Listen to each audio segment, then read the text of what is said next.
إنما الدين النصيحة شأنها في الشرع عالي بالتعاليم الصحيحة ينجلي زيف الضلال وبأحكام صريحة ارتضاها ذو الجلال فاتبع هدي النصيحة ترتقي نحو المعالي. هدف كاسدتك مسلم كوقفك مركو مسلم نقضه ويول أما قول الرادعين أيه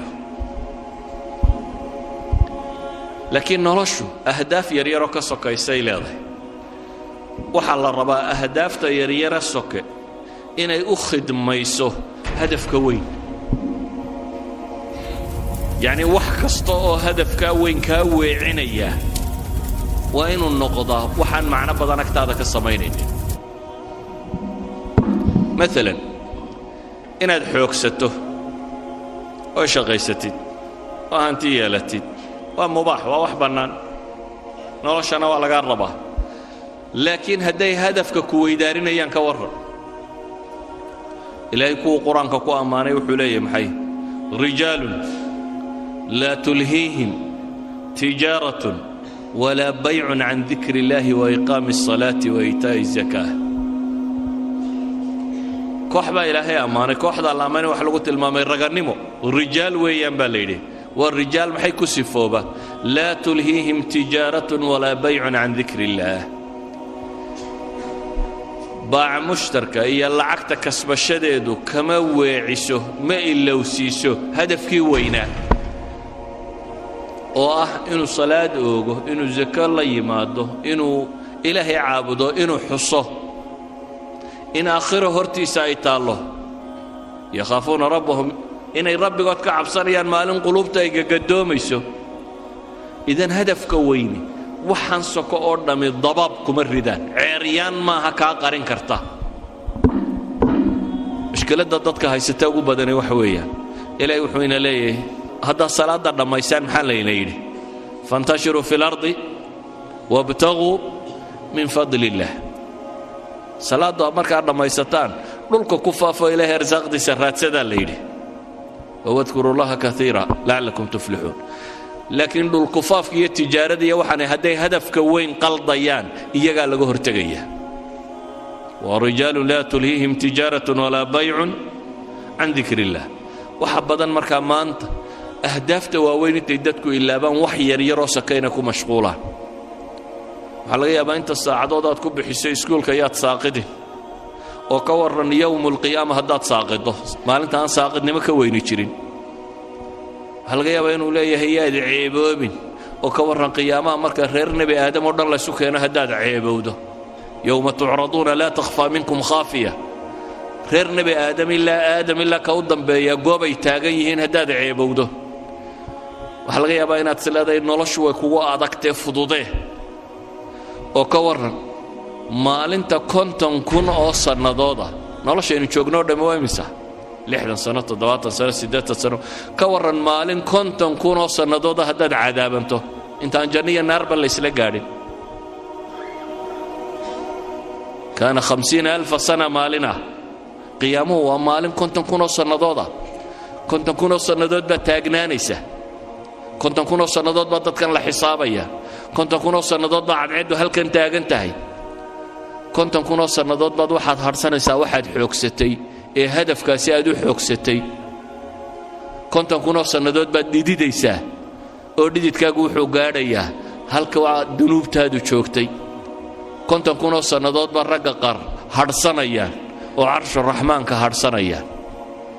ay ka mid ahaayeen dhallinyaradii ku kobocday maxay ilaahay cibaadadiis madaxdii cadaaladda samaysay kuwii habeenkii istaagay ee ishooda ay ooyeysay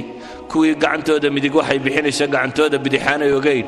kuwii shahwaatu nafsiga ka soomay ee naaga quruxda badan leh inta u yeedheen ku yidhaahdeen ilaahay baan ka cabsanayaa ama inantii inanka quruxda badan leh u yeedhee tidhi waar ilaahay baan ka baqayaa ayay dhaaf kuwaasi waxa la yidhi iyagu carshu raxmaan bay harsanayaan cadaabkanaad ku jirta iyo waxa kana arki maayaan ka waran haddaad sileeday nolosha waxaad u baahantahay way kugu adkaatay biyo lacabo iyo sharaab iyo waxoogaa dabdabacsani inaad u samayso ka warran 50,000 sannadood haddii haraadka u kaa siiyo iyo ninka xawdka nebi maxamed ka cabbayaan haraadayninba yacni hadafka weyne hadduu lumo noloshan soka qiimo ma leh shayaatiinu linsi waljinnina waxay isugu tageen inay hadafkaa weyn qariyaan oo ay kugu mashquuliyaan ahdaaf yaryaroo soke waxbarasho iyo capacity building iyo halkan kabood iyo xoogsi iyo shaqaysi iyo wax yaryaroo soke oo marar badan aan hadafkaba uu qiimaynaynin dhallinyaradana iyada waxa u sii dheer qaar aan tannaba wax ka tarin baaba lagu sii mashquuliyey hebel baa laadiya heblaaya kolayga ku riday kubad oo hadduu ku rido maxaa kaa galay maxaa ka soo baxaya ninbaa kubad 2 birood dhex mariyey maxay nolosha ku soo kordhisay gool baa la dhalay maxay nolosha ku soo kordhinaysaa aakhirana wax kama tarto adduunkana wax kama tarto idan ahdaaftii rasmiga ahayd dowradan waxa la idinku qabanayaa baan rajaynayaa in ahdaafta la saxo inaynu dib u xisaabtanno oo dib nolosha u hagaajinno inaynu buusalada hagaajisanno garanno barul ammaan xagee lagu gaadhaa doon baynu saaranay noloshu waa doon badweyn ku dhex jirta hadday buusaladaadu sax tahay markabka badweynka soconaya haddii buusaladu kambasku hadduu saxan yahay mahma ay waxaanay dhacaan wuu gaadhi meel barriyo nabada uu dego wuu gaadhi haddiise kambasku kaa lumo mawjaduhunbaa kolba dhankuu kaxayn badweyntuunbaad ku wareegi doontaa adoo aan weligaana dhul arkaynin waxaa la mid ah qofka noloshan garan waaya wuxuu jooga ka qabanayo haddaad cab oo cayaar oo boodbood oo wax dhal oo xoogso oo daaradhis oo kan samee dan hargeysaa joogtaan bal suuqa hargeysa isdhex taaga raggii dhisay meeye waa daartii xaaji hebel iyo watii ilmo hebel uma maqlaysaan meeye xaajiyadii ka tageen aarahan hargeysada aan maanta dhex joogtaan raggii lahaa cidi kama noola xaggay joogaan waa kuwaynu meelahan ku marro xataa magac male hadda xabaalaha ka bannaybana asxaabulqubuurkii xaajiyanimadii iyo magacnimadii iyo maamuuskii iyo hebel wixii lumiye waa asxaabilqubuur waa dadkaa godadkaa ku jira ciiddaynu ag marayno ma waxaad diyaar u tahay inaad danda intaad dhisto ku biirtid kuwa magaclaawe halkaa ku jira aan la kala garanaynin xufraddanay ku jiraan dabcan qaar bay janno u tahy qaarna naar bay u tahy laakiin inaga agteenna waa asxaabulqubuurun waxay isweydiinta le markaa war maxaynu u noollahay dhallinyaroy xaggaa ku socotaa noloshaadu xagga ku socotaa jaamacad baan ka baxay shahaadad baan qaatay shaqo fiican baan helay war waa tegaysaaye waxaasoo dhammi waa maalmo waxaasoo dhammi kam labistum cadada siniin baa lagu weydiin doonaa labitnaa yowman aw bacda yowm fas'al ilcaadiin baa ku xigta maalin ama maalin badhkeed noloshii oo dhammi waxay kula noqon maalin ama maalin badhkeed markaad kaleba garan weydaad waxaad leedahay fas'al ilcaadiin kuwii tirin jiray bal ha la weydiiyo adigu inay maalin tahay iyo inay maalin badhkeedta aad kala saari kari la'day ee bal cid labadaa kuu kala rajaxda ha la weydiiya baa taagan tahay oo nolosha ma maalin badhkeed baad dooratay marka ayuha alikhwa hadafka aynu raadacaynayno adiga lagaaga baahan yahay hadafkaa wixii lagu gaadhi lahaa cilmiya ragannimo ah xoogsiya dadaala adigaa lagaa rabaa inaad la timaado adiga jid baa lagugu talagalay guul iyo guuldarro iyo waxani waa iska meel soke adiga waxaa lagaa rabaa inay naftu kaa baxdo adoo rabbigaa caabudaya adigoo ariiqa saxa ah haya waxaa lagaaga baahan yahay as'ilada kugu soo beeganta nolosha inaad ka jawaabi karto oo aad uga jawaabi karto hadafkii lagu abuuray wixii aad ku gaadhayso kelmadaydu markaa waxay ku kooban tahay nolosha yoolkeedu yuu idinka qaldamin ilaahay waxaan ka baryayaa subxaana wa tacaala inuu ina wada sugo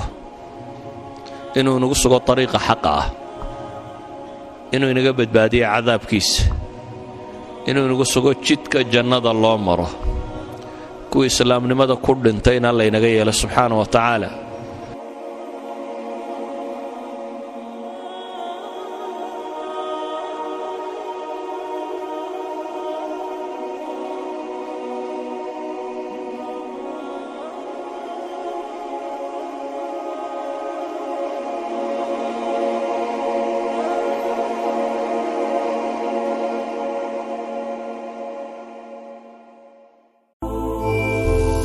إنما الدين النصيحة شأنها في الشرع عالي بالتعاليم الصحيحة ينجلي زيف الضلال وبأحكام صريحة ارتضاها ذو الجلال فاتبع هدي النصيحة ترتقي نحو المعالي. hadafkaasi dadka muslimka qofku markuu muslim noqdo waa yool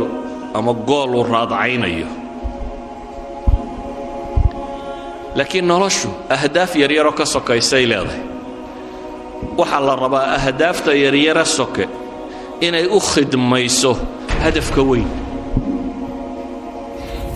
yacni wax kasta oo hadafkaa weyn kaa weecinaya waa inuu noqdaa waxaan macno badan agtaada ka samaynaynin. maalan inaad xoogsato oo shaqaysatid oo hanti yeelatid waa mubaax, waa wax bannaan.